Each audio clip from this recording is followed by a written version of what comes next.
പമ്പയിൽ നിന്നും 7 പുതിയ KSRTC ദീർഘദൂര സർവീസുകൾ കൂടി. ശബരിമലയിലെ തിരക്ക് വർദ്ധിച്ചുവരുന്ന സാഹചര്യത്തിൽ പമ്പയിൽ നിന്നും KSRTCയുടെ 7 പുതിയ ദീർഘദൂര സർവീസുകൾ ആരംഭിച്ചു. കോയമ്പത്തൂരിലേക്ക് 2, തെങ്കാശി, തിരുനെൽവേലി എന്നിവിടങ്ങളിലേക്ക് ഓരോ സർവീസുകളും, കുമളിയിലേക്ക് 2, തേനിയിലേക്ക് 1 സർവീസുമാണ് പുതിയതായി ആരംഭിച്ചത്. നിലവിൽ പമ്പ ബസ് സ്റ്റേഷനിൽ നിന്നുമാണ് ദീർഘദൂര സർവീസുകൾ ഉള്ളത്.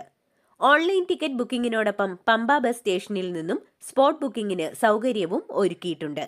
തീർത്ഥാടകർക്ക് 40 പേർക്ക് മുൻ നിശ്ചയിച്ച നിരക്ക് പ്രകാരം യാത്രാ സൗകര്യം ഒരുക്കുന്ന KSRTCയുടെ ചാർട്ടേഡ് ട്രിപ്പുകളും പമ്പ ബസ് സ്റ്റേഷനിൽ നിന്നും ഉപയോഗപ്പെടുത്താവുന്നതാണ്.